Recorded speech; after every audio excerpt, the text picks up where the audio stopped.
And ladies and gentlemen, welcome to the Friday edition of the Paranormal Portal. I'm your host, Brent Thomas. I'm thrilled to be here.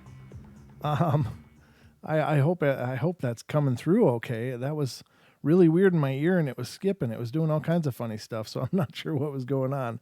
But I hope I'm being heard now. Let me know, guys, if you're hearing me okay in the chat rooms, if you would, please. Everybody on TFR, anybody on TFR chat room, will you let me know?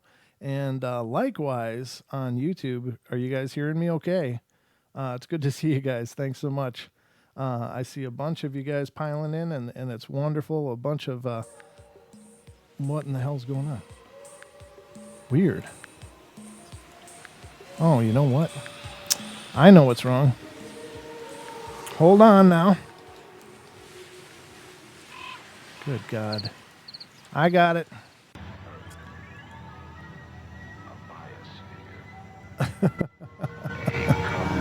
All right. We should be live here in just a second. I don't know if you guys are hearing all that. Right. There we go. We should be live here in just a second. I don't know if I'm getting a slap back on myself here. There we go. We should be live here in just a second. I don't know if I'm getting a slap back on myself here. There we go. What in the hell's going on? All right, ladies and gentlemen, we are live and underway. Enough of the glitchy stuff for tonight. It's been a hell of a day. I've been really busy, and I just had a bunch of things wrong here. I don't know. A lot of really big things coming through for the portal, and I'll be unveiling those in the very near future, but I've been in a lot of negotiations throughout the day.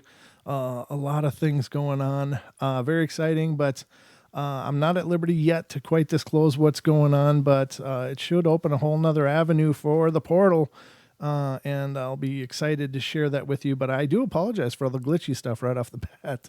I don't know how that went sideways so poorly, but it did. Every once in a while, I'm still a rookie here. But again, when you're doing it all by yourself, it's quite the balancing act. So welcome to the show. I'm your host, Brent Thomas. This is the Paranormal Portal. And tonight we're going to talk about encountering the paranormal events. Essentially, by that, I'd like to discuss a lot of what happens to people when they do encounter paranormal events.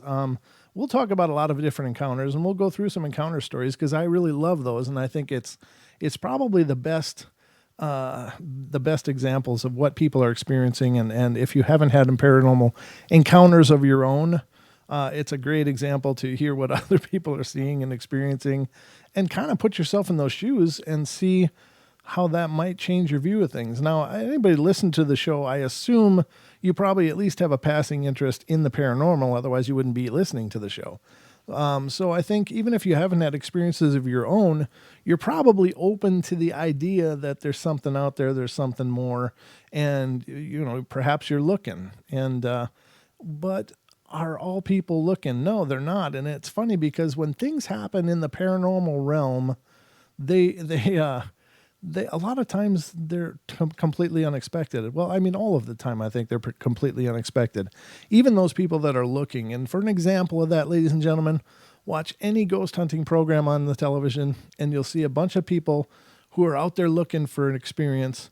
And then when they have one, they're running out of the place like Scooby-Doo. It's just like, boom, they're hitting the road, or they're running, screaming, hollering, yelling. And it's like, well, you were looking for that, right? Wasn't that what you went in there for? To check out maybe seeing a ghost or something? And I understand. It's one thing to look for something, and it's another thing completely to experience it. But it totally unnerves a whole lot of people. And now, in a lot of cases, when people have paranormal encounters, they weren't looking for them. They weren't looking for anything. They were just looking to live their lives in their 3 dimensions with their manicured lawns and trimmed hedges and paved roads and Monday through Friday 9 to 5, et cetera, et cetera. And when something like so profound happens that it reshapes their entire reality, people don't know always how to process it, and a lot of times people can't process it, and so they end up in sort of a self-imposed isolation, I suppose. They don't feel they can share that part of their lives with anybody because it'll make them seem wacky or goofy or whatever. But I'm here to tell you, I think when people have paranormal encounters, it is not just, and I've said this many times on the show, and at the risk of being redundant, I'm going to say it again. When the paranormal happens, it's not when reality screws up. It's not the glitch. It's not the hiccup. It's when reality is being more completely demonstrated in my eyes. And recently I had a bit of a revelation about whether or not the spirits and stuff are always present, or are they sometimes present, or are they interdimensional? And same with the Sasquatch. Are they always present? Are they interdimensional? Can they phase between dimensions? What's going on? Because there's many reports people are having of all of these different phenomena that appear and then they seemingly magically disappear before their eyes.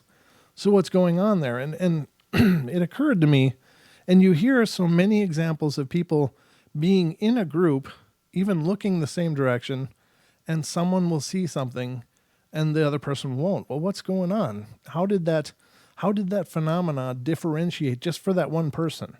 How did that happen? What's going on? That doesn't make sense, because we all have very similar eyes. Our eyes work with the same principles of receiving photonic impressions from reflected light. So why did someone's eyes pick them up when two other people near them didn't? Why did one person hear the disembodied voice, but the three people around them heard nothing? What's going on there? And it occurs to me that perhaps in those situations, it's not the event that is multidimensional, but perhaps, and I'm seeing examples of this in current, updates from some of our research world, and take that or leave that. I don't know how you feel about that, but there's something going on Facebook, and I just saw a blurb. I didn't get the whole article yet, but it talks about the snapshot of the brain demonstrating a multidimensional reality within our own brains. And it occurred to me that maybe the phenomena isn't selecting a person, but for some reason, one reason or another, and I don't pretend to know, but perhaps in that moment, one of those people, the one that experienced these things, was more multidimensionally aware than the other people around them. In other words, those events are always going on around us, and maybe the Sasquatch are always walking around and maybe aren't as hidden as we think, but perhaps they exist on a range just outside of us. But every once in a while, we get this expanded consciousness in that we can observe them. So maybe the expanded consciousness, just for whatever reason, you observe something, and then the shock of it pulls you back into your three dimensions, and it pulls you out of that experience just because it's so amazing and overwhelming, and it takes you off of your balance.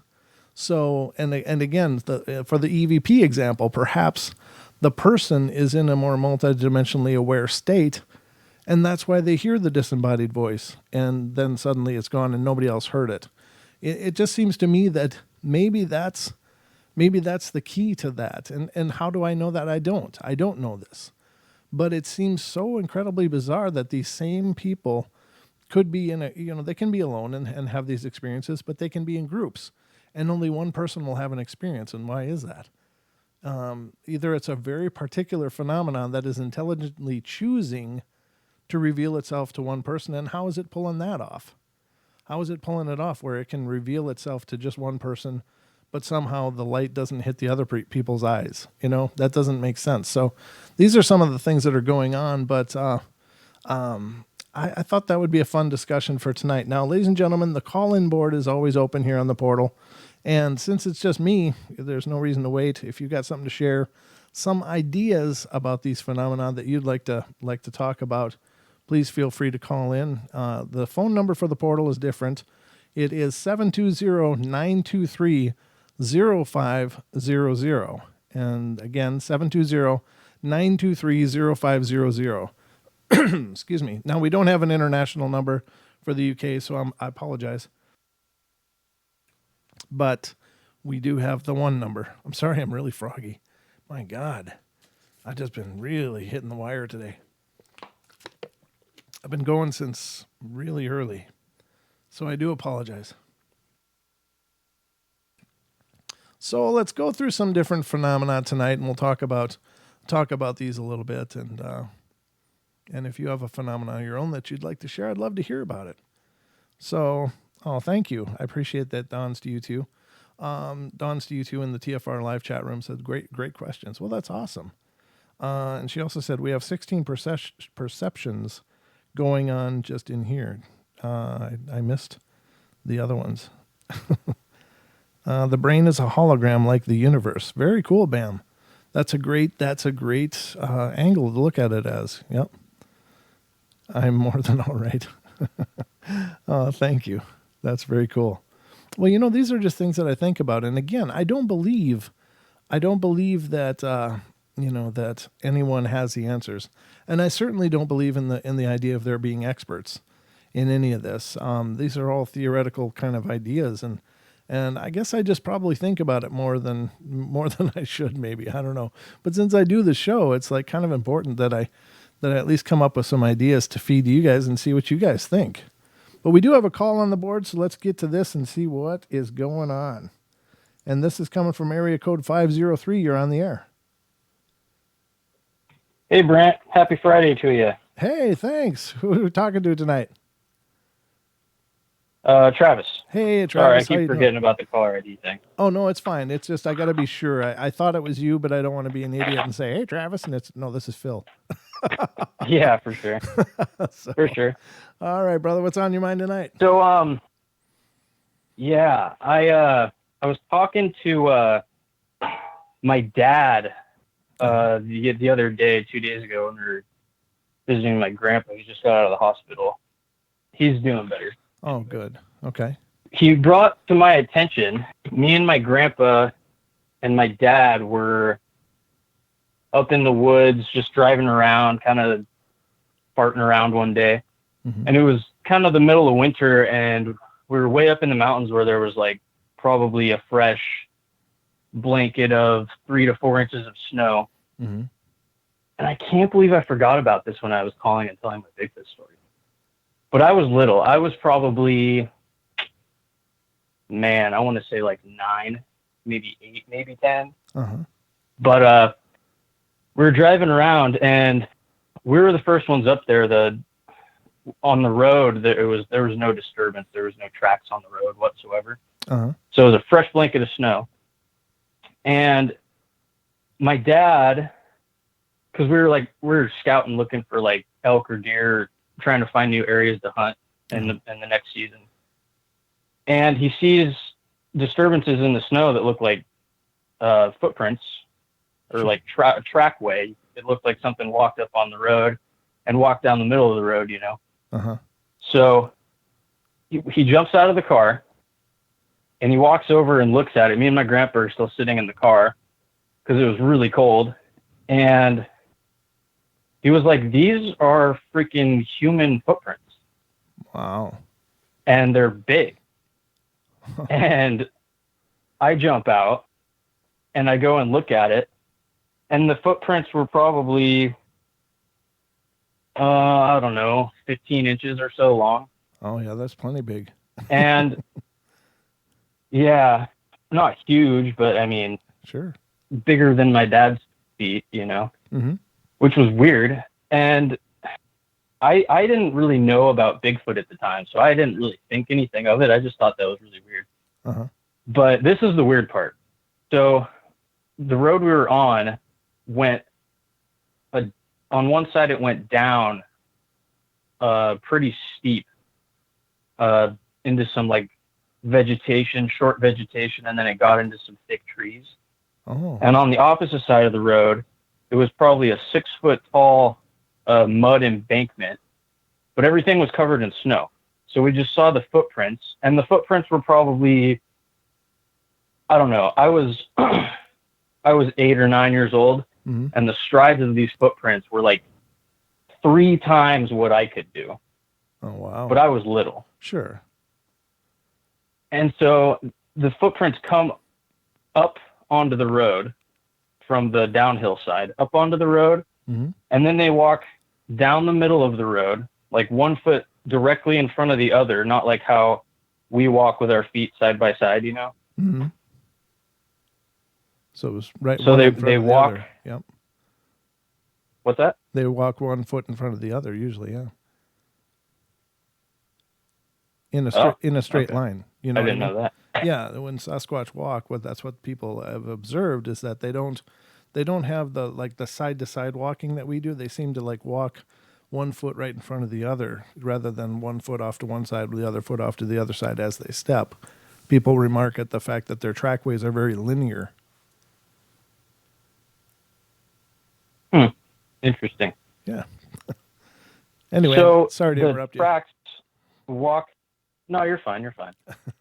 They walk down the center of the road, and then it comes to a point where the two footsteps are side by side, probably 3 feet apart, and then they vanish.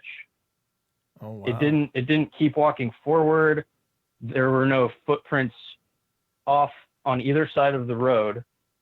They just disappeared. Wow. And me and my dad and my grandpa were tripping out about that. We're like, it just vanished. It just disappeared. There was no trees next to where it could have maybe jumped and climbed into a tree or something. Uh-huh. It was pretty bizarre. Wow. And that's pretty much it, though. No, but that's really powerful. So the question is, where did it go? What happened at that point? Now, I've heard witnesses describing that from a standing position, they have observed Sasquatch literally jumping from a standing position like easily 20 feet and like 3 or 4 feet off the ground.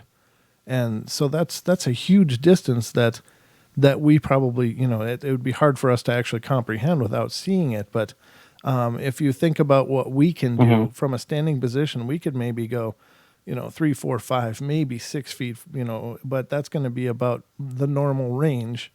But this animal, this being can, from a standing position, and I don't have the witness's permission to use the direct reference of who I heard it from, but it's a well-known researcher, and he said, yeah, it was crazy.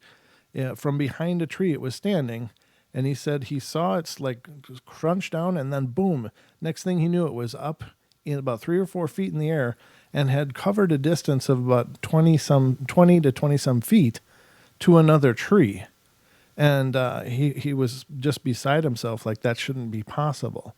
Now, when you think about that prowess, if they can do that, in a horizontal method, how high could they leap in a horizontal? And I don't know, but I wonder if there was no trees anywhere near that they might have jumped to, that you recall? No. Wow. No, there definitely wasn't. And what was interesting about it is we looked off the side of the road, and this road was it was a 2-lane road, and they were in the middle of the road where they stood side by side. And if it did jump 20 to 30 feet, it didn't do it on the downhill off the side of the road because it was a completely fresh blanket of snow and there was no disturbance in it. And if it jumped up the 6-foot mud embankment that was covered in snow, it would have had to have jumped 6 feet to the bottom of that embankment and then 6 feet up onto the top of it. But we couldn't see anything for 6 feet at least over the top of the embankment. My dad got up on the floorboard of the Jeep and looked up the embankment to see if there was like any disturbance up there, and there was no disturbance. No, another idea. Honestly, go ahead. Yeah. Go ahead. I was just gonna say, I've heard some conflicting theories and stories, but I don't know how formidable they are, that people see like UFOs with Bigfoot sometimes, Sure. So I was wondering if maybe it got picked up or something. Right. Well, I mean, I think back on that, there's definitely those people that do have that belief now, because there are many times, not many, but there are instances where Sasquatch are observed directly following somebody observing anomalous lights. And, my feeling on that is maybe they're just as curious as we are. Like, hey, look at those lights, isn't that weird? And they get a little clumsy, and then they get seen, and somehow people are correlating, well, they must have come off of the UFO. Not that it's not possible, I guess, but to me that seems pretty unlikely, but I don't know. The other thing, as far as the trackway, Well, did you? go ahead. Sorry, go for it. Well, the other thing about the trackway that I was thinking of is that I have heard references from some researchers believing that at times they will backtrack on their own tracks. In other words, just reversing their steps to throw off if they think they're being followed or something. Apparently what the First Nations people used to do back in the day to screw up a lot of military trying to follow them. Yeah, I've heard that too. And if it did that, it would have had to have stepped in its tracks perfectly, Right. which is possible. Well, That's totally possible. It might be, but anyway. But what I was going to say is, have you listened to, do you listen to a lot of Wes's show? Yeah, I actually do. I pretty much cut my teeth on Bigfoot on Wes and Duke, so they were the guys that kind of taught me a lot about what I think about that thing. Cool. Well, what came to my mind was that episode with the guy that would ride his motorcycle out to the rock quarry. Uh-huh. And he helped, that lady came and told him to come over. And she was saying that when the Bigfoot get to a certain size and age, then the star people come and take them away for a little bit before they bring them back. Yeah. You remember that part? I don't know if I heard that exact episode, but that's pretty curious. Yeah. Yeah. Huh. Yeah, it's pretty crazy. It is pretty crazy, and that's a really cool story. But I think, the amount of times that you've had, some kind of experience with the Bigfoot makes me believe that you're probably going to have your sighting anytime soon. Man, yeah. So brace for it. I'm going to have to mentally prepare for that. Yeah, I know. And that's the thing. That's the thing that I think it's hard to conceptualize is that, a lot of people are looking for this thing. And when they see it, it's like it's a whole different thing to see, an 8 or 9 foot, 1,000 or 1,200 pound, really big monkey ape looking thing that's not happy to see you. It probably takes the wind out of a lot of sails. I think my biggest issue with it is I've heard so many different, such a big spectrum of personalities with these things. Like, sure, some of them are cool and are friends with people, like Kat and other people, but some of them are not so friendly. And I don't know.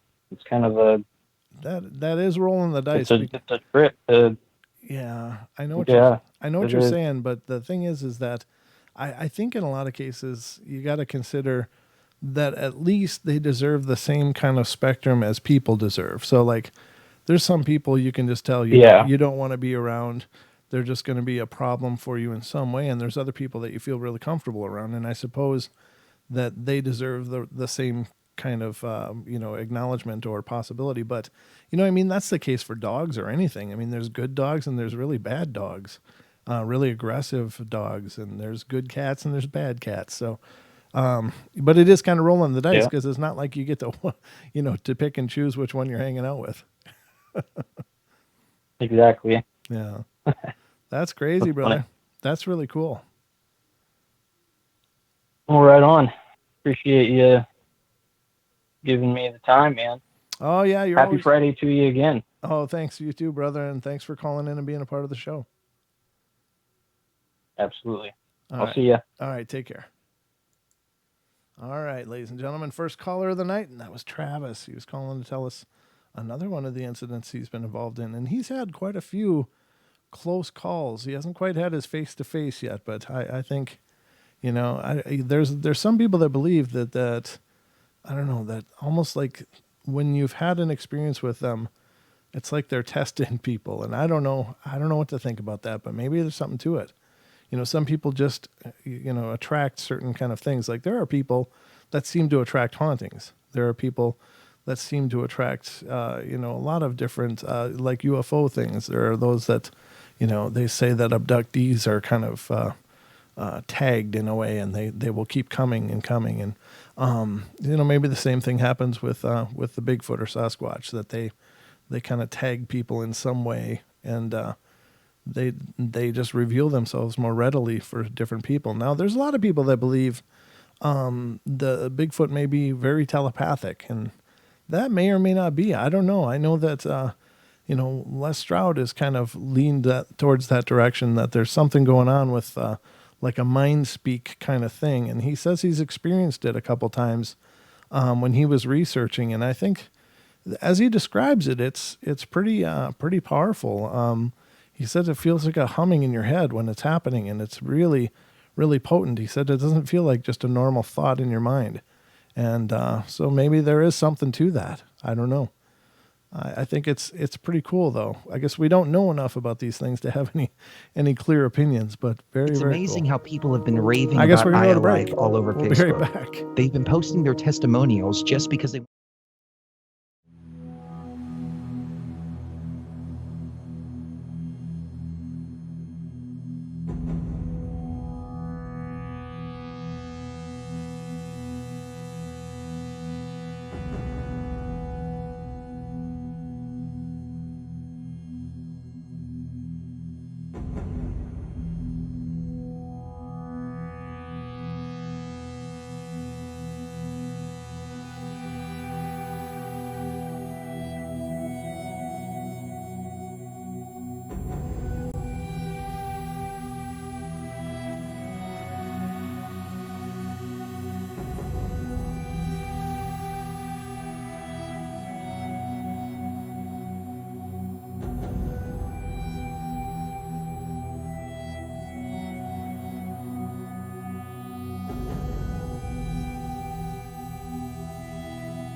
Ladies and gentlemen, welcome to the second half hour of the Paranormal Portal. I hope you're enjoying the journey.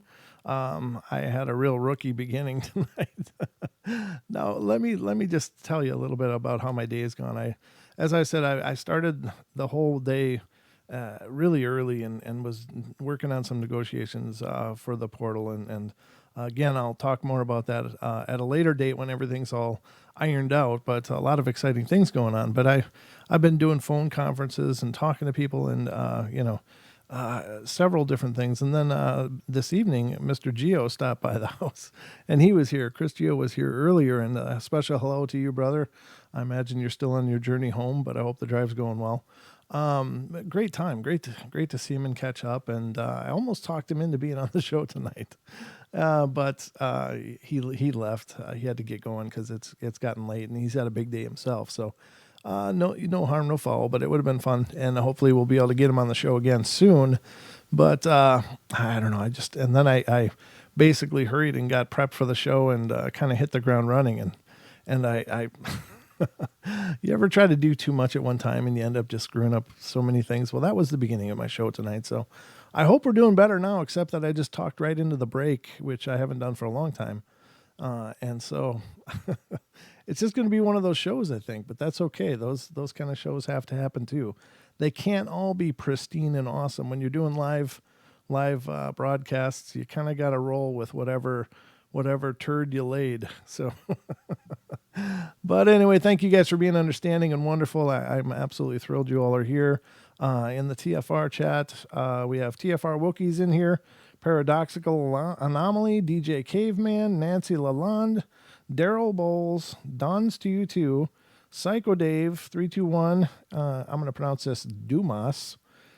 I'm not sure if that's what you had in mind, but that's what I'm going to pronounce it as. And Half Q and Bam are in there. Great to see you guys. And I want to just go through who's potentially in the TFR or in the YouTube chat. It's hard to know. But it's quite a list. Aussie Tiger Rock Fam, Bigfoot Michigan Rob, Black Tree Julia, Chev, D Swiger, Dana Sizemore, Deborah Varner, Diana Daniels Orcutt, Duck Sauce is in there, Hollywood is in there, Justin Williams, Christy Monster Truck Gal, Michael Holtz, I'm in there, Randall Electric, Renee is in there, Sarah is in there, the Rotman is in there, and of course Don has stopped in to say hello, and it's good to see you, brother. Good to see you made it for just a couple minutes, as much as you can. So it's a full boat here, and of course there's more listening, but those are the chatters on the YouTube end. So thanks so much, guys. And if I missed your name, I'm sorry. I can only. Oh, there's someone here called M47MO53R. Good to see you. That's quite a chat name. I don't know. Maybe it stands for something. I don't know. But I see Lewis is in there too. Did I say Lewis? I guess that's it. BMB Johnson is in here. Good to see you. Or is that 8? Yeah. BMB Johnson. Good to see you. Thank you. That's a new name I'm not familiar with. So great to meet any new listeners. Welcome to the show. I hope you enjoy it. Now, the Paranormal Portal's, it's a great journey, a great discussion. We like to talk about a lot of different things. And tonight we're talking about encountering paranormal events, and I think these are really powerful. So it can be anything that falls under the paranormal umbrella, live and all that goes with it. Yeah, you're absolutely right, Don. Sometimes doing live shows is, usually it's not a problem because, I've been doing them for several years now, but once in a while, I just totally Gilligan it up, and I don't know how I do it, but. And sometimes things just go sideways that I have no control over, and those are a whole different kind of fun. But when they happen, when you have a big time guest on or something, it's like, oh no, I just start sweating and my pulse races. But it's kind of the nature of the business. So, but good to see all of you guys, and thank you so much. We're just doing this show tonight. I'm going to keep watching the telephone lines. If you want to call in and share an encounter of your own, please do. But I actually got some listener emails I want to get to because I've been trying to read them on Friday, Saturday nights because I try to save them for when we have the network shows. To me, that's the greatest time to read listener submissions because, of course, not only are we on YouTube, but we're on TFR Live, we're on TalkStream Live, TuneIn, and iHeartRadio. And I like to expose the widest audience that I can to your guys' stories because I think they're absolutely amazing. So let me get over there and do just that. I'm going to look here. Nice. Let me see. What the hell have I done now? Oh, I got this minimized. Let me blow it up a second. Sorry. Let me do this. If you could just hold on 1 second. Please talk quietly amongst yourselves as I sort through this nightmare. Okay, there was another one in here, though. Where did that go? I've just been emailing like crazy today, too, so I got things all over the place. Blah, blah, blah, blah, blah. I hope I moved it over. I don't know if I did, though. All right. Well, I know there's one other one that I meant to read, and it's older, but I missed it before, and I found it today. But I've got a couple here from the same listener. There's 2 submissions. This person has submitted many different stories to the show, and they're just fascinating. She's really been through some pretty incredible things, but I want to share those with you as well as an EVP that was captured by MCAT, who's a longtime listener. And then I got an email from our own Julia here. So let me get this started here. This is from these 2 in a row are from the same listener. Excuse me. It says, I've mentioned during school that getting the attention of people on being able to remote view because of a student who I was able to tell ahead of time was involved in getting hit and ran over by a car and was able to give details on the vehicle and the others in the car. Well, I joined the ROTC and started the first girls drill team at our school. I've checked back, and what we started really took off, so I'm proud to be a part of that. I started to go out with friends to the football games, and these young guys in the military, I like to hang out with, or they like to hang out with us afterwards to party. I was given LSD and booze along with my friends, and we would be taken to these places of investigations, but of the unusual kind. You might have heard in Texas of the ghost tracks, where it is said a busload of children were killed on the railroad tracks. If you park there and put baby powder in the car, they will push the vehicle uphill and leave handprints.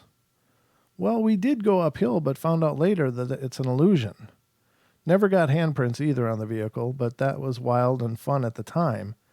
Also, they took us to a place and asked us if we felt anything or got any impressions from the location.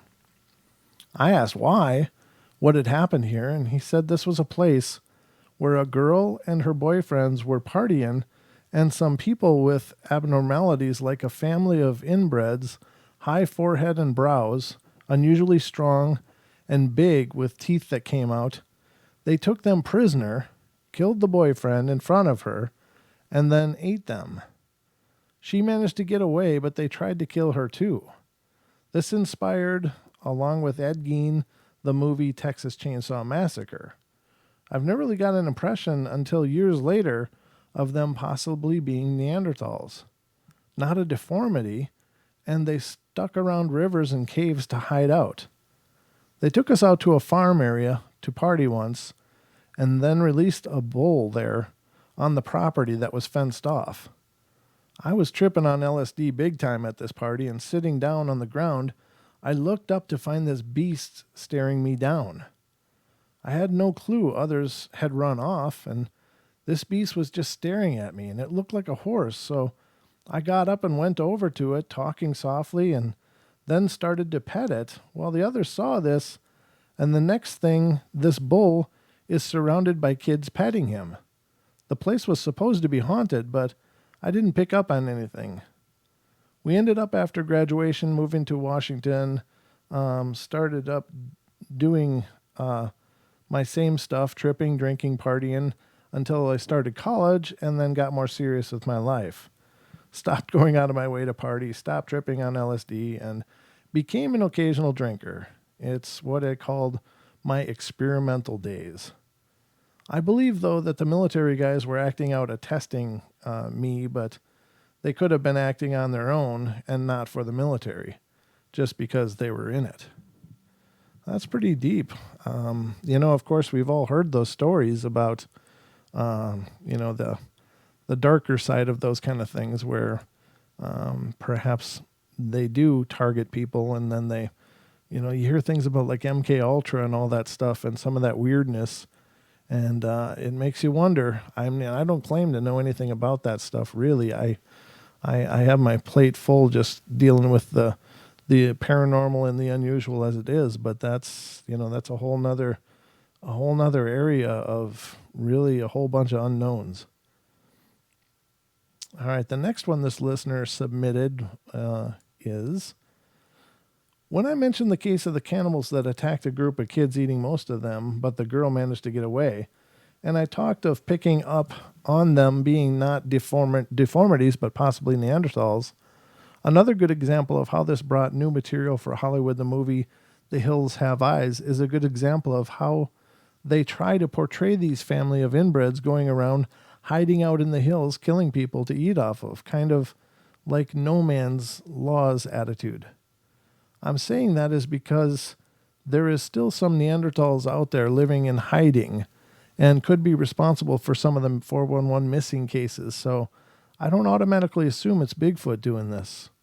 I also don't have it out for the military just because I couldn't join in the Navy. Figured my deformed foot would get in the way of the physical training involved.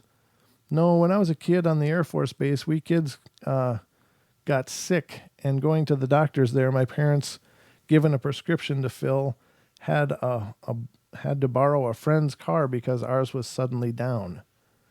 Going to get the medicine filled, we were all left waiting in the car, and I told him smelled of gasoline. It was left running, and while waiting outside, my dad went to get our meds. The car started up in flames, surrounds the vehicle, and luckily a line of men in white uniforms waiting to use the payphone caught sight of the fire and us inside the car. They ran to our rescue, pulling us out at the time. The Air Force men were given medals for saving our lives, and I don't have any beef with the military. I have a lot of immediate military family. I'm also familiar with some military secrets and special op training and the abilities of stealth against Russians' radar. However, I don't believe that all arrow-shaped crafts are our government's, and the UFO sighting with the small basketball-sized craft I doubt was ours. I felt it possible my video could be of a government craft like the F-22s. They do some amazing stuff in the air, but none are able to zigzag across like this craft I recorded did.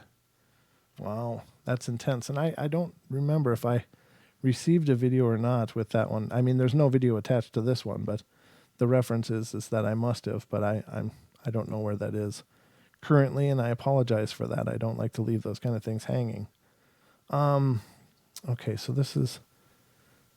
Okay. Now, apparently the EVP that I was discussing earlier was taken by our good friend MCAT, who is Mike Hetzel. He's a paranormal investigator as well as an over-the-road trucker, and he likes to do some research as he's traveling because he's had many instances of having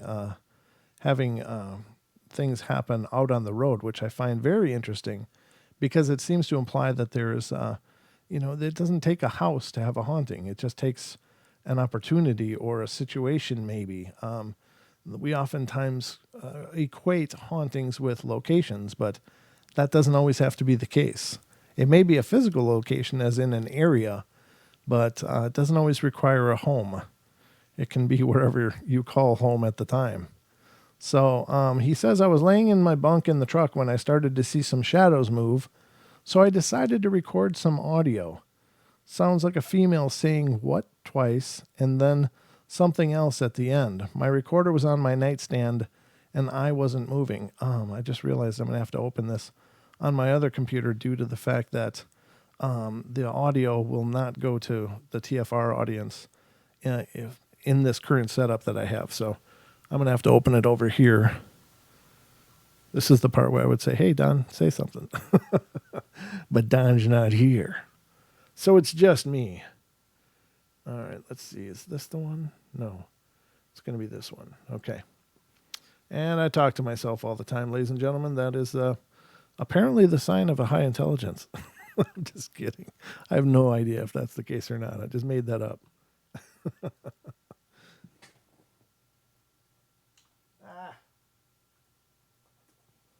I love it when I typo everything up. I type really fast, but I think I backspace the fastest because I always have to fix my screw typing. All right, let's see. Where is it? Oh, dear. Okay. I need to scroll down, and there. I got to pull up this. There it is. All right, let me pull up his EVP, and we'll have a listen to that. Where is it? Holy Lord. That's quite a narrative.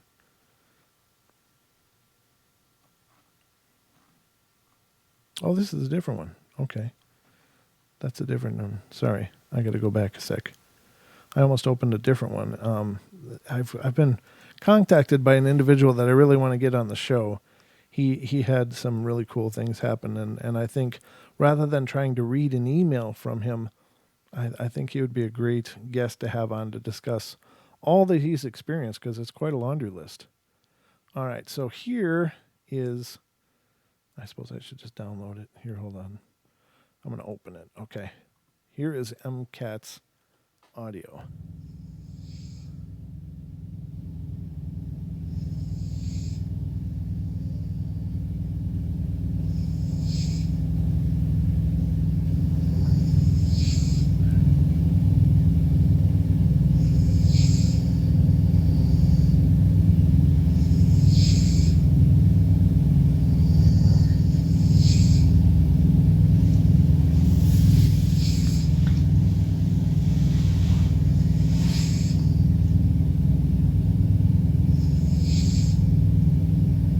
That's really powerful. Okay, it's going to replay again. If you're watching on YouTube, I'm going to signal where I think these sounds are. They're pretty wild now that I really have it cranked up, but I do have headphones on, and that does help. That was the first one. I just talked over it.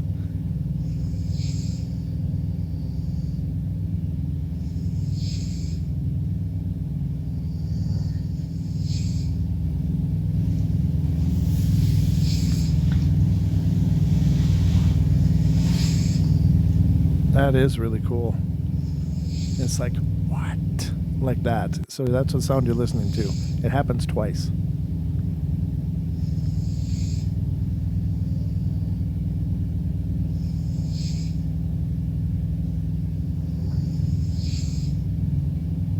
That was the first one.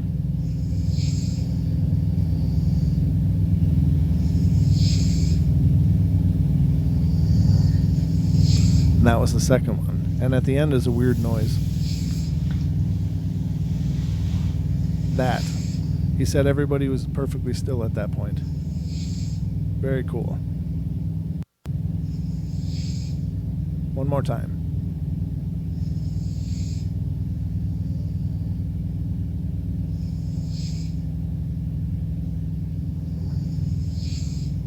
That was the first one.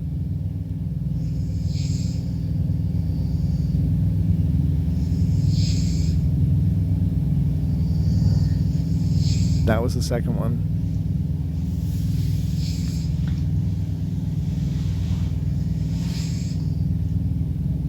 And that was the weird rustling sound at the end that he wasn't sure where that came from. Really, really cool. I think that's really powerful. And thank you, brother, for sending that in and sharing it with us. Yeah, I can hear the what like that twice. Bam, that means you're intelligent as well. Bam says, I talk to myself a lot too. Oh, that's good. And so does Wookie. I think those are great. They are really good captures. And ladies and gentlemen, oftentimes EVPs it really takes a real careful ear to catch them. They are incredibly subtle a lot of times. You won't get EVPs that are like, I'm not dead. It's going to be more ambient sounding, like it's almost part of the sounds around you, but not quite. Like it stands out on its own. It has those weird audio properties.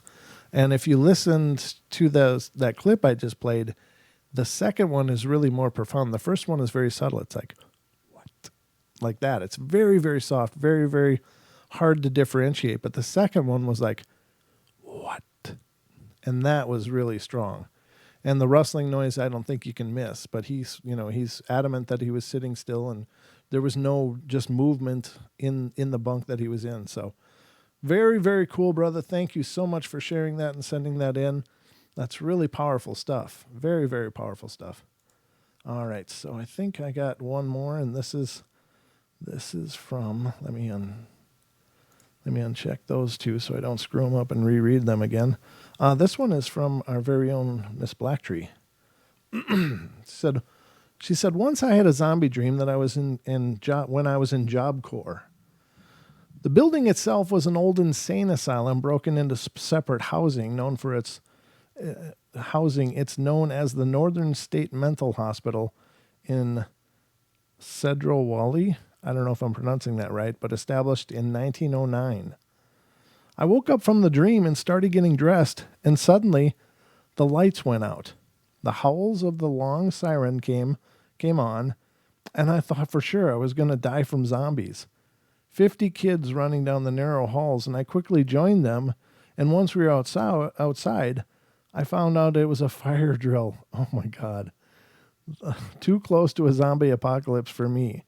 Here are some photos of the old place, and I also have another short story for another time about the children's ward. Now, any old asylum, ladies and gentlemen, is going to be jam-packed with all kinds of weirdness. And I believe in some cases, asylums could be occupied by a whole lot of people that are dealing with a whole lot of spiritual issues. In fact, perhaps many of them were very sensitive, and some of the craziness they're experiencing is actually these spirits being over the top with them. I really believe that. I think asylums probably have quite a few people in there that aren't actually crazy. They're just dealing with something they don't know how to handle.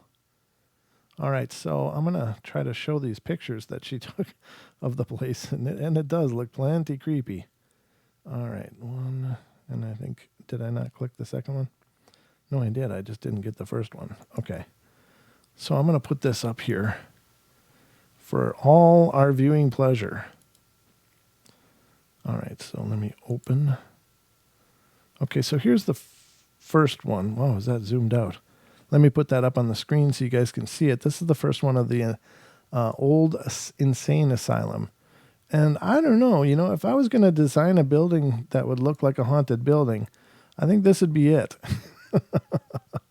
It has some really beautiful architecture and stuff. Like all these old buildings have such character, and they were built with a fair amount of actual craftsmanship and pride.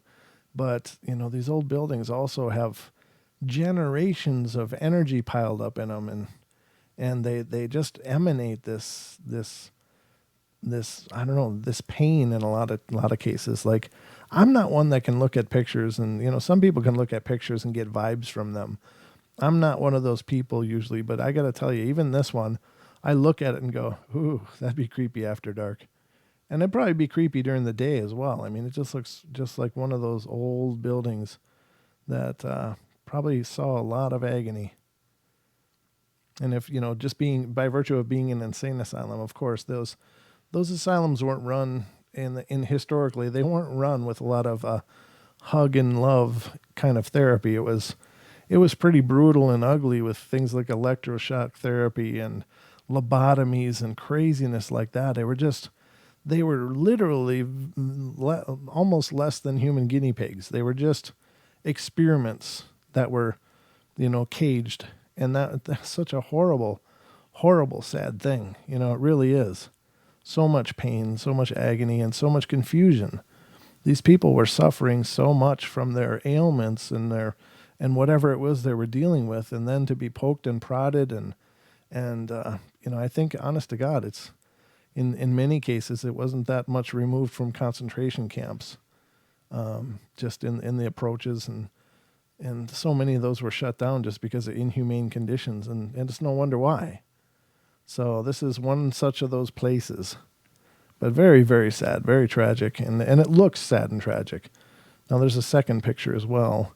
That was the first one. This is the second one. Let me open this one and I'll put it up on screen as well. And this gives you more of a spread out view of the grounds, but I'm going to blow it up a bit first here. All right. So this is more of the grounds and stuff. And you can see it just looks like one of those sad places. It doesn't seem to have joy. And now granted, it's a gray and dull and cloudy day too, so that that doesn't help a whole bunch. But I think even if there was flowers and sparrows and blue skies and clouds, that would still look like a sad place to me. I don't know.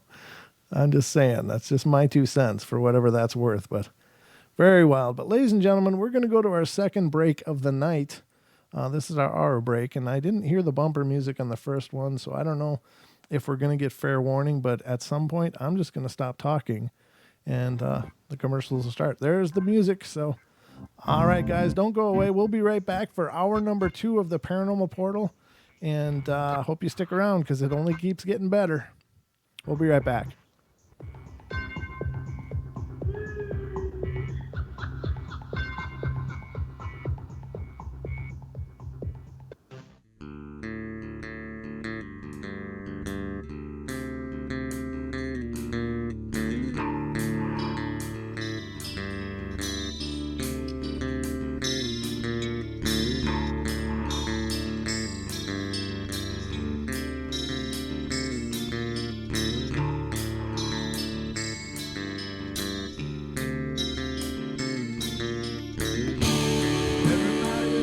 Play their games. Everybody loves to place their bets.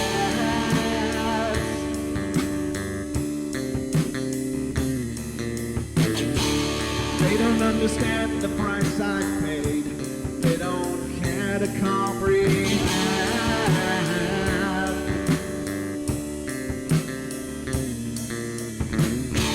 Trace their lines upon my body, dripping scars across my heart.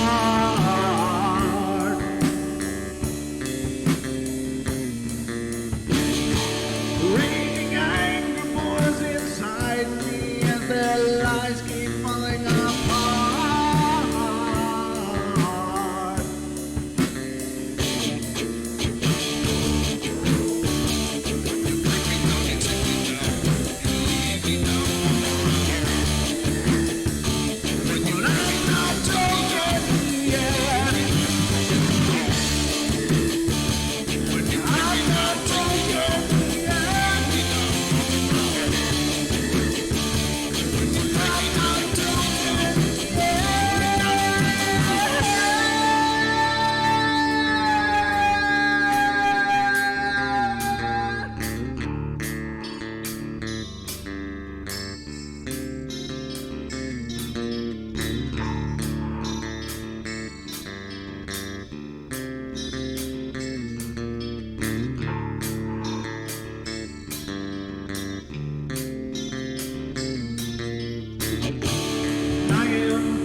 With my silence, I am not a stupid boy.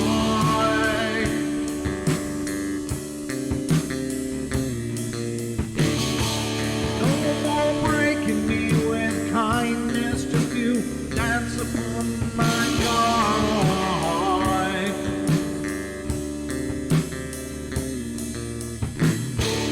Leading me with empty promise, you're just another fucking mess.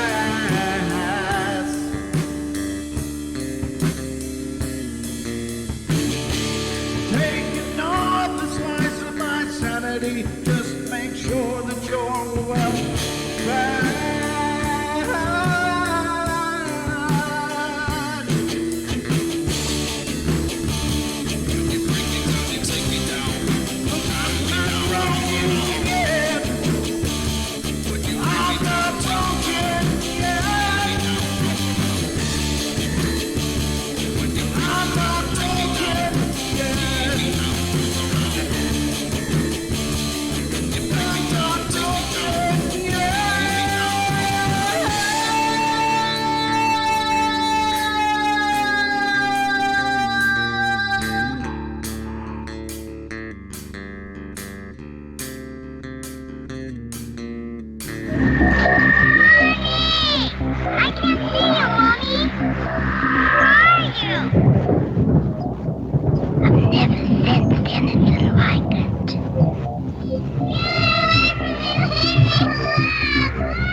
Caroline is not like those she's with. They're attracted to the one thing about her that's different from themselves. Her life force is very strong. It gives off its own illumination. It is a light that implies life and memory of love and home and earthly pleasures. Something they desperately desire, but can't have anymore. Right now, she's the closest thing to that. Poltergeists are usually associated with an individual. Hauntings seem to be connected with an area. A house, usually. Poltergeist disturbances are of fairly short duration, perhaps a couple of months.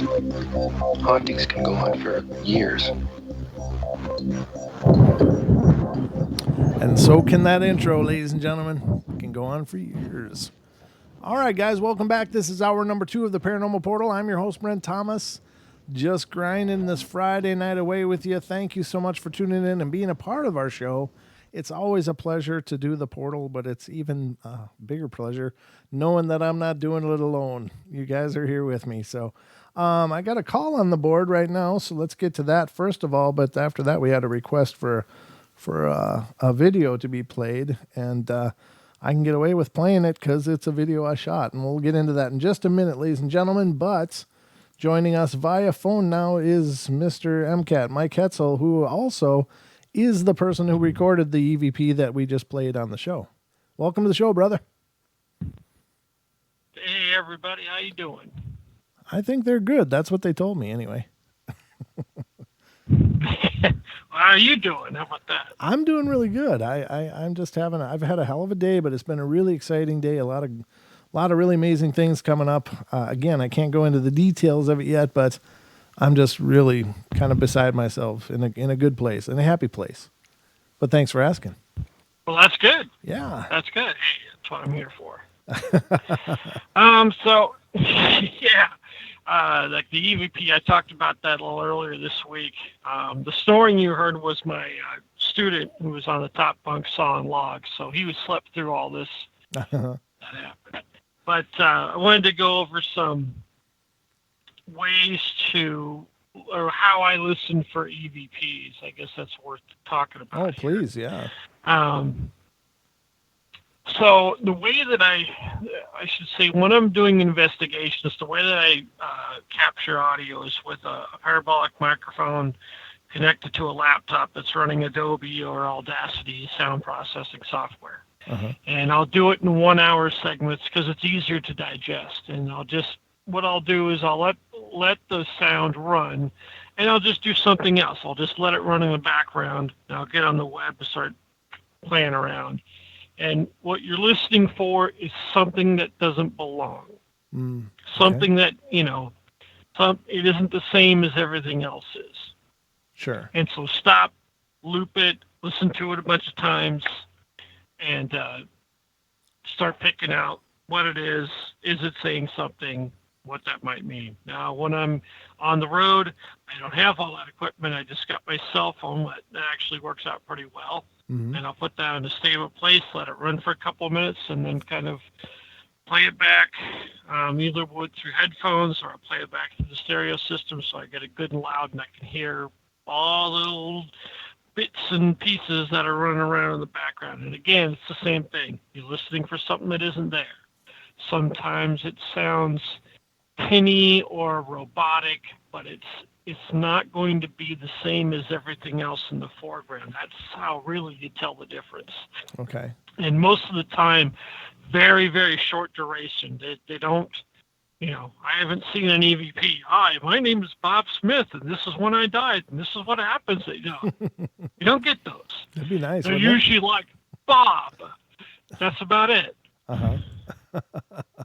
It'd be nice if they filled in all the blanks like that right off the bat, though, wouldn't it? It would help out a heck of a lot. You could really discern a lot of things if they did that. But unfortunately, Sure. that doesn't really happen. Right. Oh, I get that. That was a really good catch, though. I was really impressed with that one, especially having the headphones on, because the first one is so subtle that it would be so easy to miss it with that little what like that. It's just a quick little subtle thing that just passes right by, and I honestly I don't think I would have caught it. But the second one is so much more pronounced, and it's like what you know. So I was really impressed with those Yeah, captures. the second one is a lot more powerful than the first one. It's really trying to get that message across. Now, what I heard when I listened to it was before the first what, it's trying to formulate the words. So when I heard it, the beginning of it is wah wah wah, and then it goes what, and then there's a pause, and then it goes what, Yeah. and then there's something at the end of it, but I can't discern it because it's underneath all that moving around, whatever it was doing. Now, who was moving around, or what was going on with that? You were laying still, you said, but was your student rolling Yeah, around? No, he wasn't moving, and I wasn't moving. Something else was moving, Okay, so that was actually, and it wasn't anything that was audible. I didn't hear anything move when I was running the recorder. Okay, so it was. So it this was, is something different. right. Wow, that's really cool. So it was definitely making itself known. And you said again referencing your email, you said that started with you noticing things moving around like shadows and stuff within the cab. Yeah, that's how the whole thing started, was shadows, and there was movement. There was something moving around that was checking things out. Right. Okay. I gotcha. Okay. Yeah, that was a great capture. Very good. Very well done. I was really impressed. Now, how much footage did you get? Like, how long was the original recording? How long were you going before you actually caught something, I should say? I did it for about 5 minutes. Oh, okay. I was seeing the shadows, and I was like, I better get some audio running here. Okay. I let it run for 5 or 6 minutes, plugged it in, listened to it, and I heard that, and I'm like, oh, okay. Well, I'm going to clip that little part out. Now, have you ever thought about bringing, a decent one of your video cameras with and just letting that run as you're resting as well, or have you done that? I haven't. Okay. I haven't done that. It would be interesting to run a video cam while we're sleeping in the truck and see if it picks up anything. Right. I don't. Well, it could. I can't say that it wouldn't. It just seems to me that picture and audio evidence is a lot more rare than audio. I should say picture and video evidence is more rare than audio evidence is. It still happens, but not to the same frequency as you pick up EVPs. Right. Yeah, that's for sure. And I think the common wisdom on that might be right, just in that an EVP probably takes a lot less energy for them to create a sound rather than a visual. Yeah, that could very well be. Yeah. But I think it's phenomenal. I was really surprised because I wouldn't have expected that, to be honest with you. I wouldn't expect to have such paranormal things happening on the road.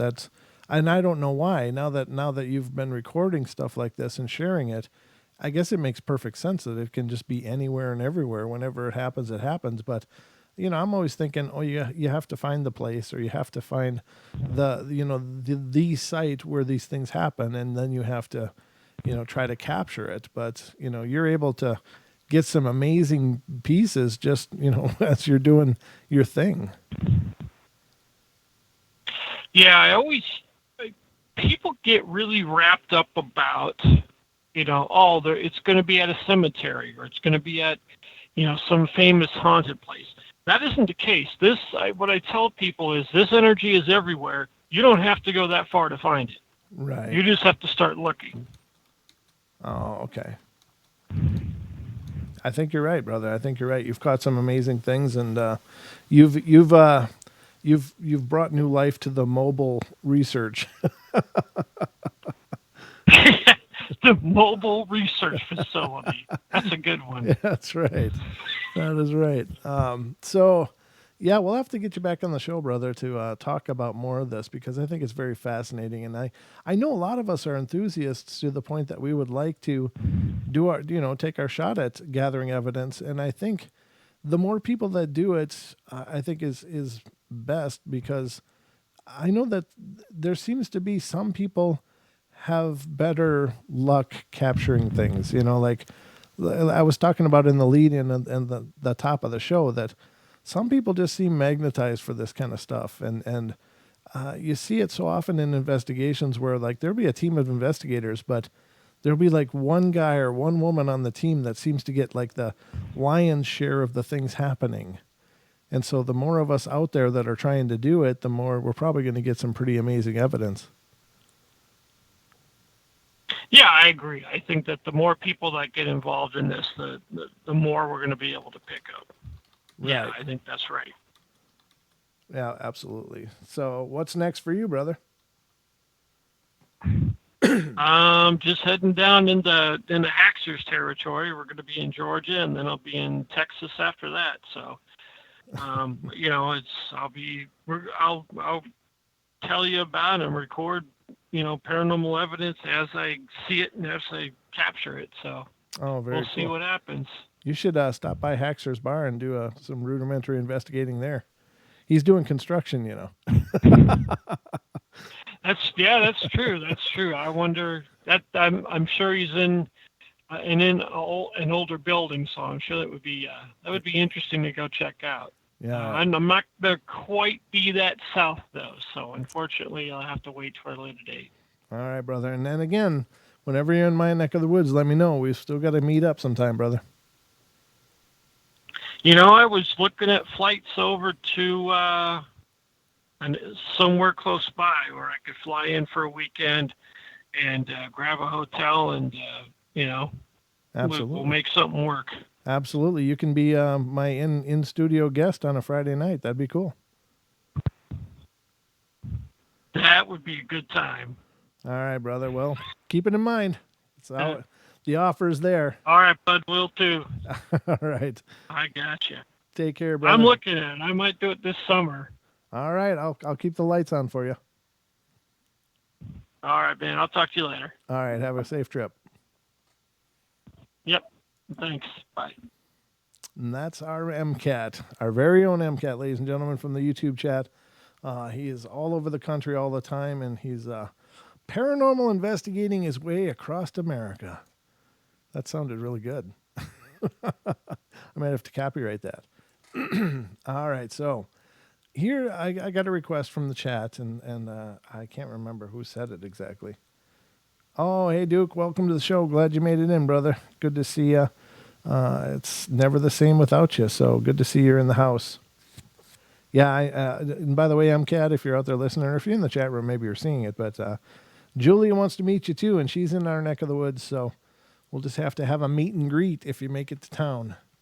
But I had a request in the chat room. I think it was Paul, and I might be wrong. I forgot the name. I'm terrible with names, so forgive me, guys. It's my personal dyslexia.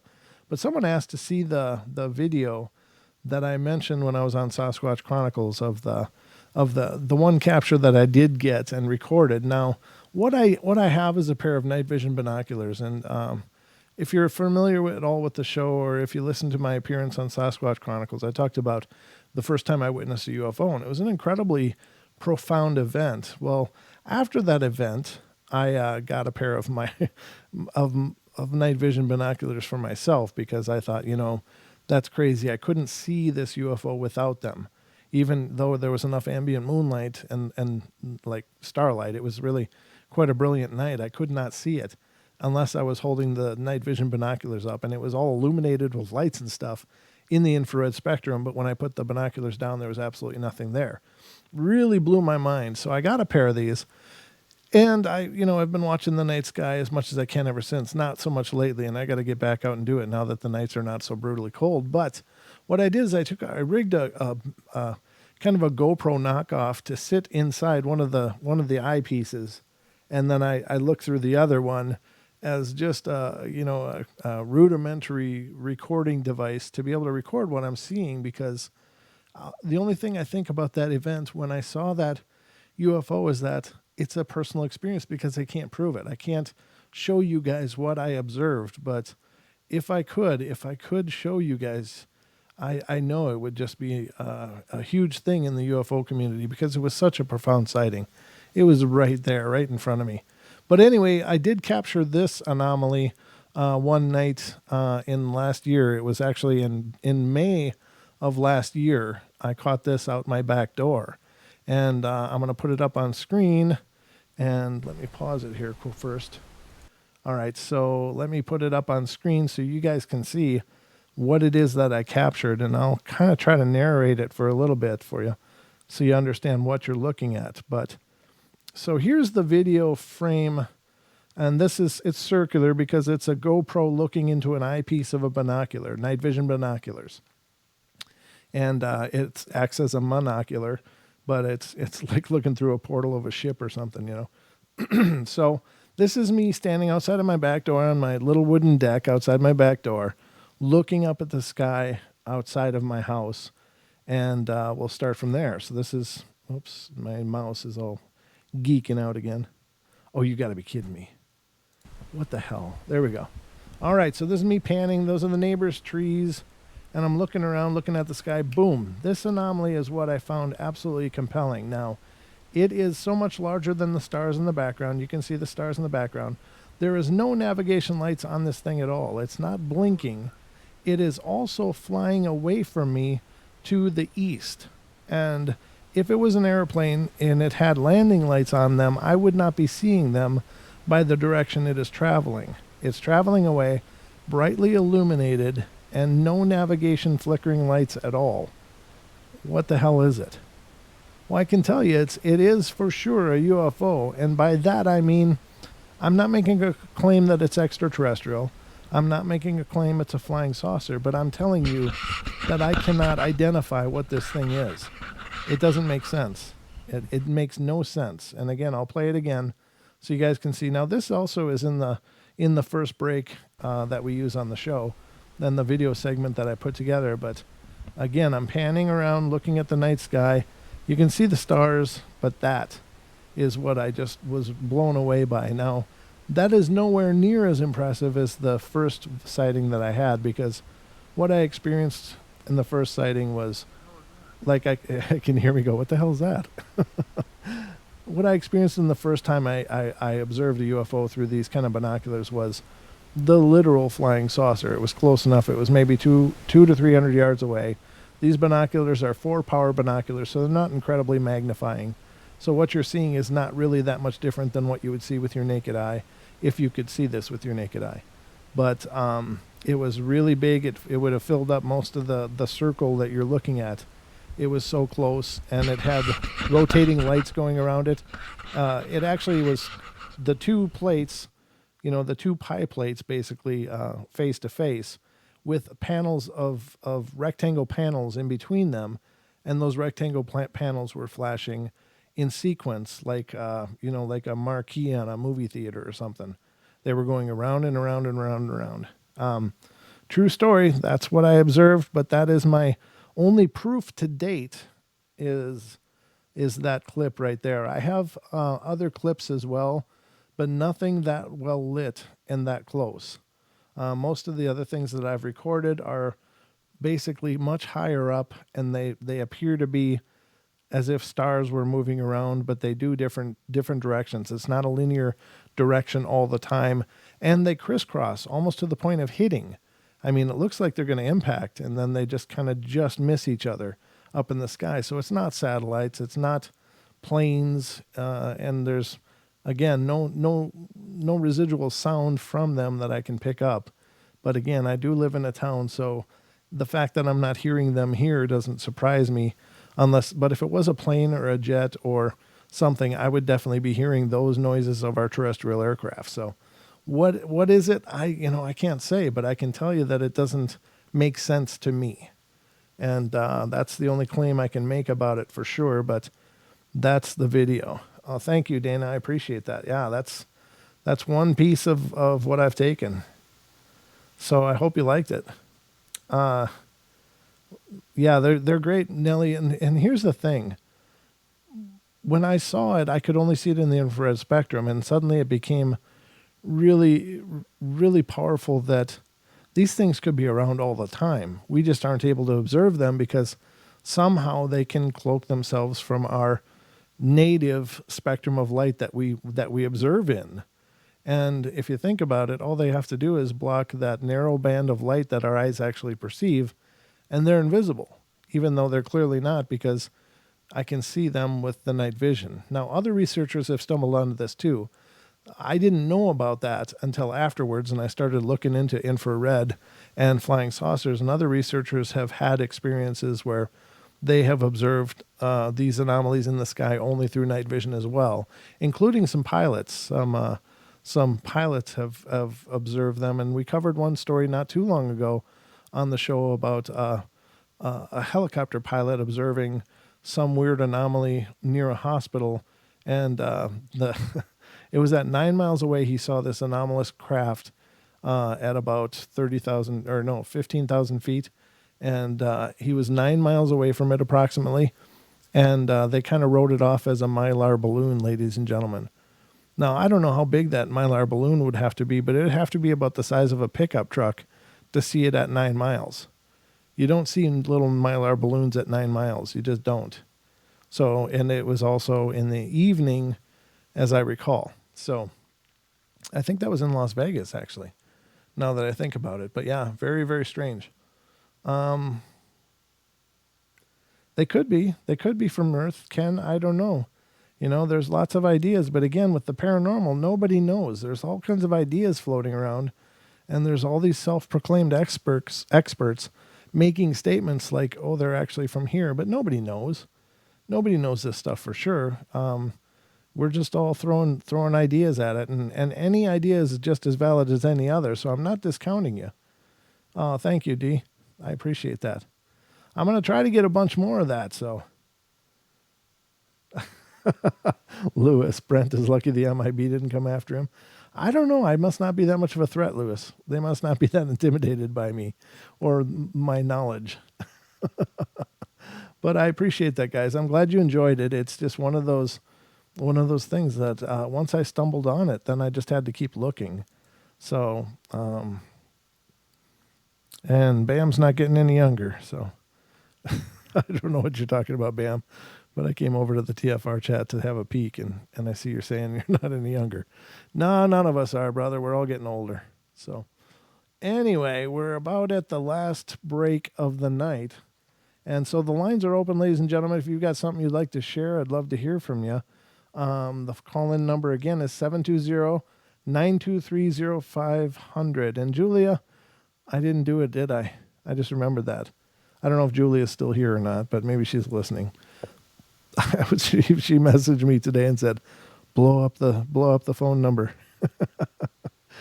And I kind of forgot about it, but again, I've had a really busy day, so I'm not making excuses, but it is on my to-do list. And you're going to be surprised someday you're going to log in. I know, right? No pizza. Oh, she isn't here. Oh, thanks. I appreciate it. Keep reminding me though, please, if you would. I know I'm going to get to it one of these times. I'm just going to surprise the hell out of you guys. So we're about a minute out. So it's not enough time to actually get into anything new before the break because that's coming up. But I would like to hear from you guys, though. So if you wouldn't mind calling in, tell me what's going on out there. That'd be cool. Makes these nights go so cool when there's all kinds of participation. You guys complete me. It's Brent McGuire. I forgot who said that the other night. That was funny. But we're looking at a lot of cool things coming up. Oh, man, I wish I could tell you guys all of it. I mean, I probably could, but it's kind of anticlimactic. I want to wait until it actually happens so that I can tell you guys about it. It's really exciting. It is for me anyway. I think it's just really going to do a lot for the show, and it's going to raise the bar, so to speak, for the Paranormal Portal. So And again, you guys have made all this happen. You guys and your word of mouth and spreading the word and telling people about the shows is what's made it amazing. So thank you guys so much for your commitment and your passion for the show. I think that, I know I'm incredibly passionate about the portal, but I think you guys are nearly right there with me. I mean, it's just really amazing to see the community you guys have shaped in this show. So you can Skype call. What do you mean? Oh, half Q. Yeah, I mean, I could do a Skype call with you, but I'd have to have you call right to my Skype and connect with me. Or I'd have to connect to you actually on Skype. Since we use Skype to connect to the network, I have to make the calls. So we would already have to be connected for that to happen. But I do apologize. We just don't have a UK access number. But we'll be right back, everybody. Don't go away for more of the Paranormal Portal. 1/2 hour to go and some exciting things around the bend.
Welcome back, ladies and gentlemen, to the last half hour of the Paranormal Portal.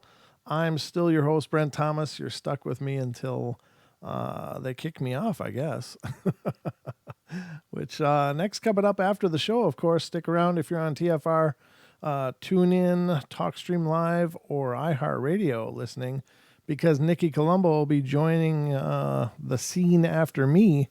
And she always has fantastic shows and guests and discussion. And Nikki's really dialed in on the whole UFO phenomenon like you wouldn't believe. And she is an experiencer as well. So she's got quite a grasp on the subject, and esoteric and metaphysical. And she's just a really fascinating person. So stick around for that. And then following Nikki on TFR, iHeart, TuneIn, and TalkStream Live will be Paisley Wilde's The Spaces Between, coming up after that. And this is her second show, but she's really doing a fantastic job and very passionate. And she's a great person. So definitely tune in after that for the way late shows, but they're definitely shows you don't want to miss. So welcome back, ladies and gentlemen. And tonight we're just talking about all kinds of paranormal encounters. And it's been a great discussion so far. We've had an EVP. We've had Travis sharing his finding a trackway when he was young with his grandfather and father, and just great information and great discussion. I showed my video, and I hope you guys enjoy all of it. It's just such a neat journey on the show. But we do have a caller, and I think I know who this is. I'm going to go out on a limb and say, hey, Duke, welcome to the show. Let me try that again. Hey, Duke, welcome to the show. Howdy, everybody, from Big Sky Country, now dark and freezy. How's it going across the border there? Well, the wind died down, and it's not raining today, so those are both improvements. Yeah, it was a pretty nice day here. I mean, we're not that far apart, but it can be completely different. Just any 10 miles away can be a whole different scenario up here. Well, especially over here. I mean, they can't even predict the weather in the next mountain valley over 100% of the time, and it's only 2 miles away. East Missoula is in a different mountain valley, and it literally gets different weather than the Bitterroot Valley does. It could be sunny over here and raining there 2 miles away. Wow, that's intense. Yeah, it just depends on where the mountains are and pushes the airflow around. So it's like really tough to predict what's going to happen in the weather over here, unless it's some giant front that's like the size of half a state. Then you go, yeah, it's probably going to rain. But other than that, like you're total guessing. Well, you know, meteorology is the only profession I know where you can be 80% wrong and still have a profession. Yeah. Well, I mean, you can compare that to doctors, too. You notice they always have a practice. They're never like a journeyman. I'm the accomplished expert. Nope, they just have a practice. They're still practicing. Yeah, apparently none of them are very good because they're still practicing. They're still practicing. So what weird paranormal thing should we talk about here tonight? Well, Duke, you always bring a full deck with you, so I'm going to let you say dealer's choice. Well, I saw a question in there in the chat about what was the most hair-raising mountain giant encounter that I've ever heard. And, like, you know what? There's not a whole lot of mountain giant reports out there. That's part of the problem. People don't see these things very often. When they do, they're scared witless and they don't talk about it. Yeah. Because, you know, until like the last 5 years, you couldn't even talk about Bigfoot reports where everybody goes, man, crazy. You sure can't talk about anything that's like twice the size of a Bigfoot. There's no way. Nobody's going to believe that. So you can't talk about it. Right. So you hardly ever do get reports. And when you do get them, they're infrequent. And, you know, usually it's in long range or something. You don't get anything that's like close-ups or anything. Mm-hmm. I got a report of a mountain giant that's coming up on the very next episode that I'm working on right now with Caveman. And he got to do a follow-up on it. This one happened about a year ago. It was in the mountains north of him up in New Mexico. Mm-hmm. And apparently there's the usual activity there in the spring going on right now. He's getting reports from the locals of them peeking in windows and stuff like that. So they're coming down from the mountains. Oh. But they got some of the big guys up there, too. And he got a report from a rancher who was up in the high part of the range moving the cattle around it. There's one standing on a hillside not too far away from him, standing next to this tree watching him when he was up there, and scared the hell out of him.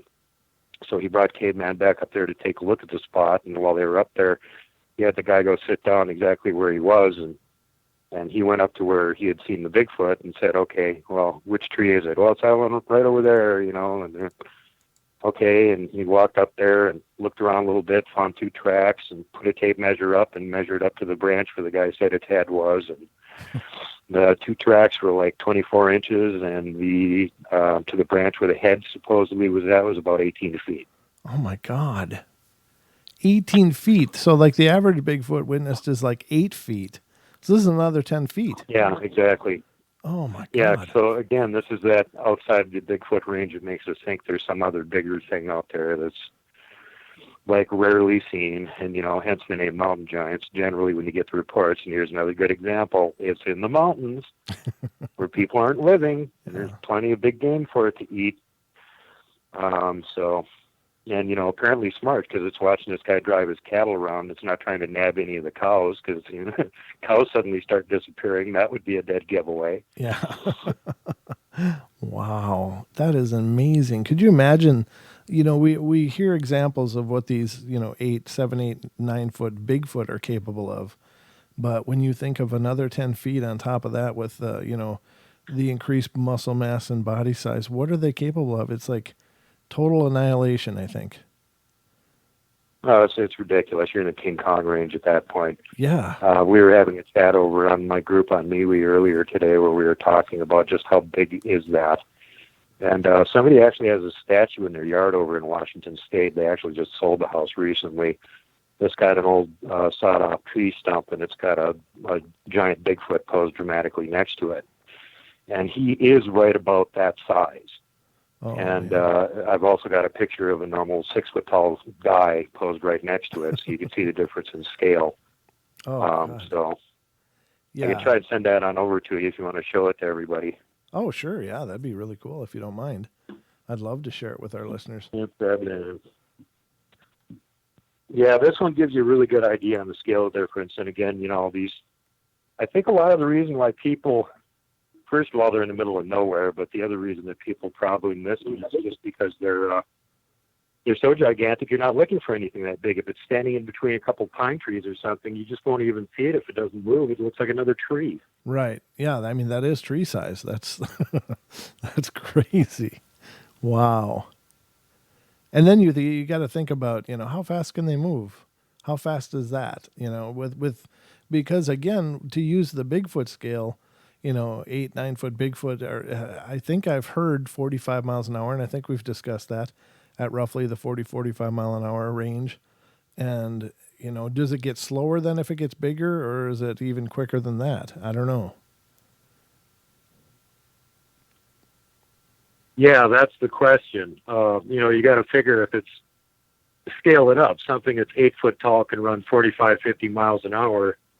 If it's twice that height and it's running at the same speed or the same gait, you know, the same amount of strides per second with the same sort of length for its each step that you would expect from the smaller version of it, right? You know, scaled up. Yeah. What are you talking, like 80, 90 miles an hour? Mm-hmm. And now here's an interesting thing. You know, I think that a lot of people have an idea that, you know, something that big would make so much noise that they could never be stealthy and stuff. But, you know, I gotta tell people or, you know, put it out there that there are forest elephants walking around in Asia that make about no noise at all when they're walking through these forests. I mean, they are so quiet that, and I think, Duke, you were sharing with me about somebody had one stumble right up on top of him, and, you know, he about had to scrape his underwear. Is that right? Was that you and I talking? Yeah, I'll share that with you. I'll send you that picture, so go nab that up for everybody. Okay. Yeah, this is a good, interesting story to me too, because again, it comes up a lot. You know, how does something that huge move around silently? Well, sometimes they make noise, but you know, if you want to compare it to normal animals that are smart and gigantic, well, an elephant's a good example. And you guys know how big an elephant is. It's as big as an elephant. They're huge. And this guy is in the jungle doing research, and the jungle is like, you can't move your feet 1 foot to the side, and you're stepping on something and breaking a twig or something. It's just, you know, right. Unless you're hacking your way through with a machete, which he was literally doing. Mm-hmm. There isn't even a trail there, and within a couple of days it'll grow in again after you hack your way through it. So he's going through there, and all of a sudden he just gets his feeling there's something else moving around. He stops for a second, and here comes this elephant, like maybe 15, 20 feet away from him, walks right across where he would have been making a path, goes off into the jungle on the other side. Within about 3 or 4 steps, he can't see it or hear it again. Yeah, that is amazing. And that's a huge, huge, huge animal. Exactly. Yeah, and that scared the living hell out of this guy, because he expected that an animal that size was going to make some kind of noise coming through the jungle thicket toward him, and until the thing was practically stepping on him, he didn't hear it. Yeah, that is crazy. Really crazy. I'm just saving it right now. I'm going to call it 18 foot, and we're going to put that up on the screen so people can see what 18 foot means. But that picture's from Washington State, and there's like a local story that I haven't got the whole story, but the gist of it is that Bigfoot somehow saved the local community or something somehow, so they made this big thing to honor the Bigfoot that saved their community. So I'll need to do more research to get the backstory on that. But I do know the house that has it in the yard recently went up for sale and may have changed hands. So hopefully they'll keep the statue up because it's super cool.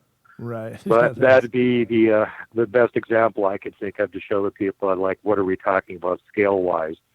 So obviously there can't be very many of these things because they would be just too obvious and get spotted, and they would, eat the local food resources down to nothing in no time flat. Right. So you're looking at something that has probably a really long lifespan, doesn't breed very often, and probably spends a lot of time just inactive or also in areas that are just gigantic and don't have hardly any humans in. If humans get too close, it just moves further out in the middle of nowhere.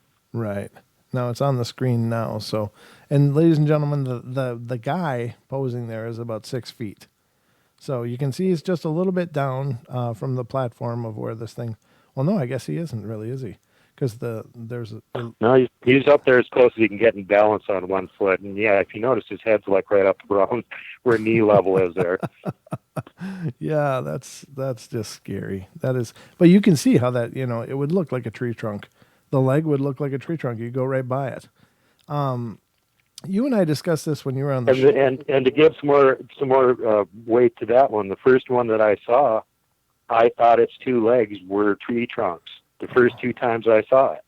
Oh my God. And I didn't realize it until I looked back the third time that what was throwing me off about it was that those tree trunks had hair on them.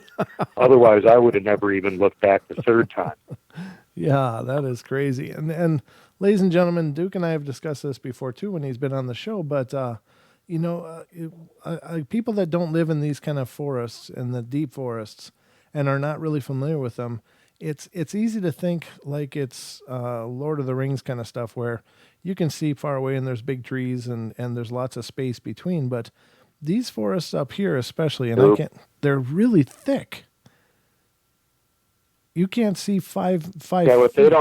they don't keep in mind is the size of the trees. There may not be a lot of undergrowth because the trees are gigantic and they're cutting out a lot of the light, so there's not a lot of undergrowth. Mm-hmm. But it sort of doesn't matter because the trees are the undergrowth. Yeah. In other words, the trunks of the trees are so big, so it takes like 3 steps to go from one side of the tree to the other. Mm-hmm. And the trees are fairly close together. Right. So really you can't see more than about 20 or 30 feet, and everything's blocked out by other giant tree trunks. Yeah. And like over here, we have these coniferous trees all over, and they are so close together, and they create such a deep shadow. You can't even see what's under the pine trees themselves because foliage goes right to the ground. It's just you're in a wall of pine, and that's it. You can't see left or right or anything. Wall of dark green too. It's not like medium or light green like it is in a deciduous forest. It's pine, so it's dark green. Yeah, shadow blends in better. Yeah, the other thing is for a lot of these trees, with the exception of the really really tall ones, where a pine tree's lower boughs start, is in that range where if it's tall Bigfoot or a mountain giant, all you're going to be seeing of it is its legs, which are the size of tree trunks. You won't see the upper part at all. It's blocked out by the foliage and the rest of the canopy of the coniferous forest. Mm-hmm. It's all in shadow. It's all being hidden by it. The only part you conceivably see is just his legs. So all he has to do is just stand still. Right. And 99% of the time you won't even notice it. You'll just think they're tree trunks. Yeah, and they seem to be really good at standing still. Yeah, well, they're really good at not being anywhere near humans, that's for sure, because you'll just never hear reports of them anywhere near where humans are. All these things come up where somebody's way out in the middle of nowhere where there usually aren't any humans. People that are doing big game hunting, or like in this case, the rancher who's way up on the top of the mountains driving the cattle around, and this thing is watching them. And it isn't like unknown or anything. I mean, the Navajo know that there's the big ones who live up there in the mountains. It's kind of one of the reasons they don't go up there very much. Right. Wow.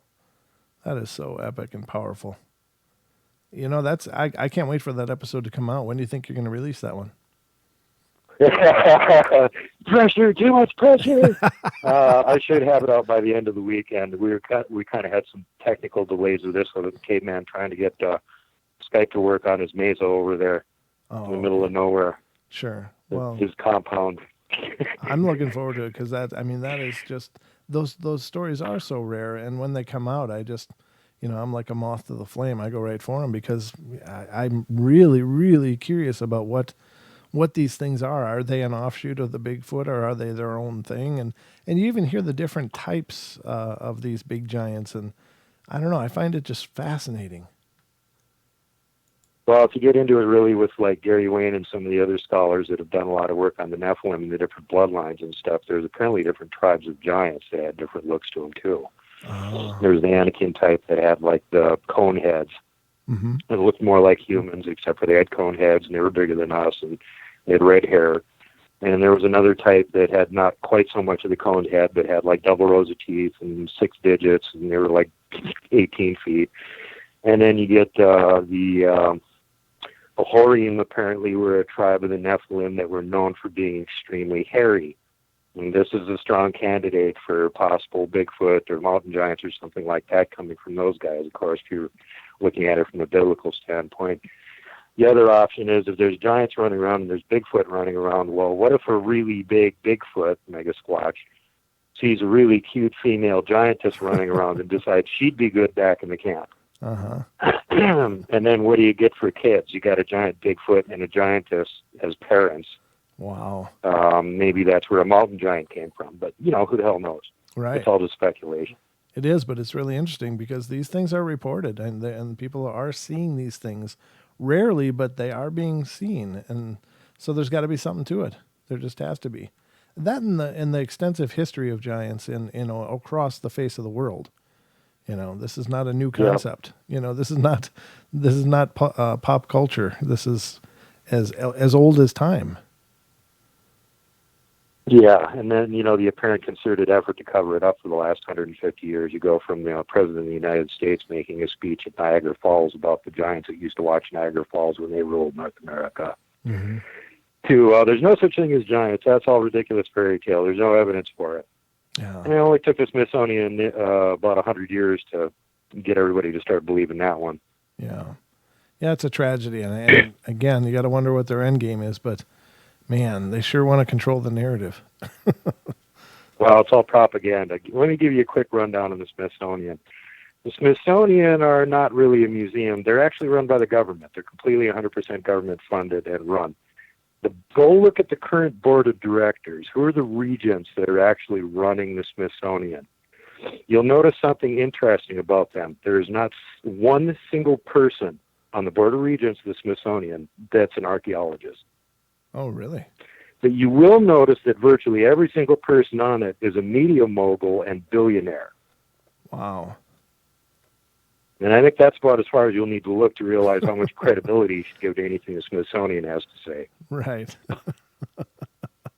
Well, they got a nice collection of bones and stuff somewhere. Yeah, at the bottom of the Atlantic, they took them out with barges and dumped them so nobody'd ever be able to look at them again. Oh, man. That's a rumor anyway. They probably got them hidden in some,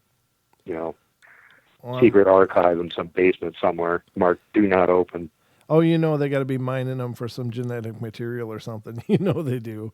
There's got to be something going on with that. Well, that's another interesting thing because when that apparently they found Nimrod's tomb over there in Iraq, there was a German team from a museum over in Germany that found that and started digging it up.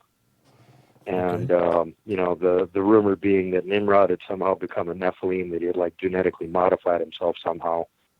And, he's in the tomb and everything. probably pretty well preserved. Maybe you could still get some active DNA material from it.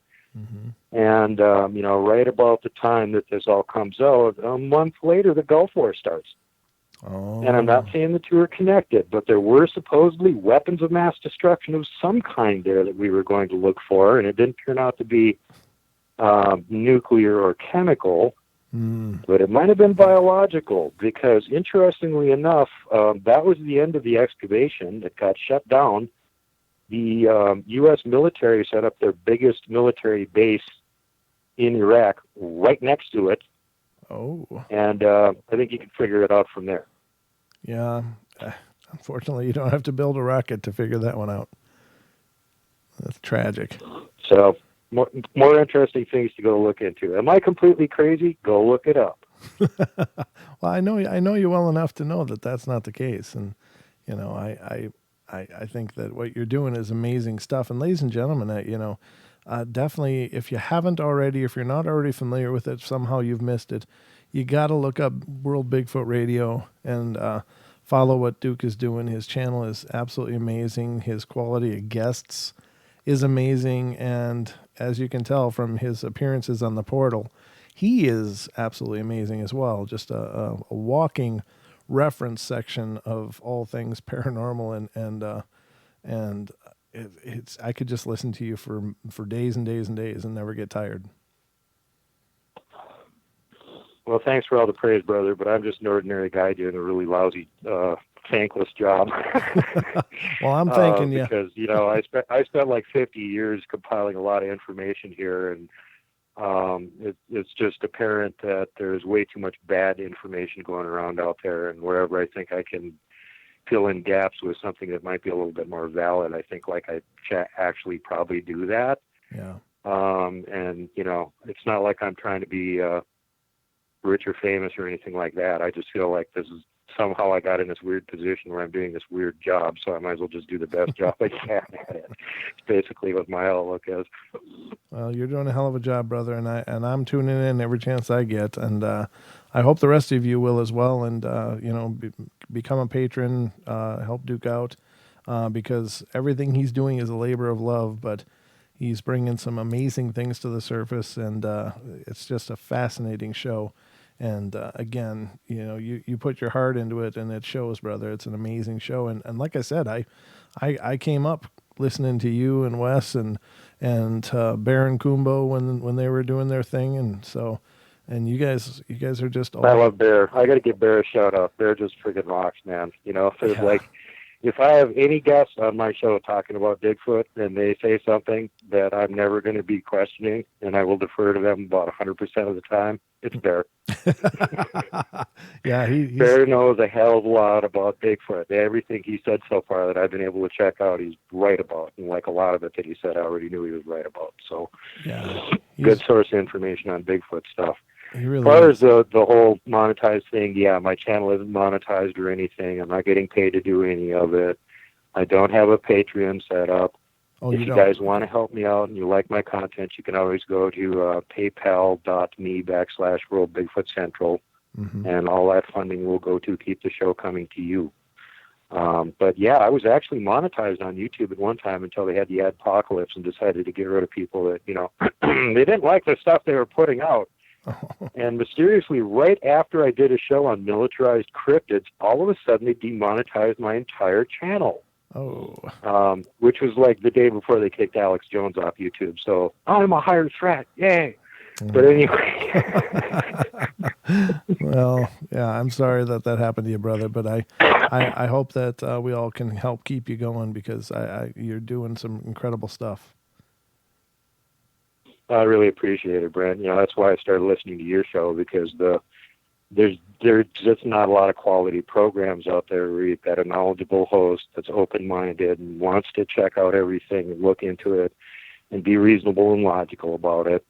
That's a really short list. And then guys that want to do that actually have the wherewithal to do it regularly and have a quality program, that's an even shorter list. So that's what attracted me to your show initially, and why I enjoy listening to it all the time. Because, most of the stuff you do is like stuff I don't really usually pay that much attention to. But it's fun to hear it anyway. Oh, and thanks. I just really enjoy it. And occasionally you get on some topics where I know something about it and I can throw in something on the chat, and that's really enjoyable too. So I just have a blast. You got such a great community going. You got so many great listeners, and people in chat are all awesome. Yeah. You got your own little great community going. And I really want to see it continue and get bigger because I think you're just doing a great job with it. Well, I'll call you after the show a little bit later if you got time. I want to discuss something with you anyway. So, but thank you so much, brother. We're about out of time here, ladies and gentlemen. This is the end of the show, the end of the road for tonight. But Don and I will be back tomorrow night, ladies and gentlemen. So don't miss it. We'll get into some kind of trouble, I'm sure. But love you all. Be good, be kind, be nice. Take care of each other. Help each other out. Find the magic in every day and laugh as much as you can. And stick around for Nikki Colombo and Paisley Wild, following her on TFRlive.com. And don't hug the Wookiee. Good night.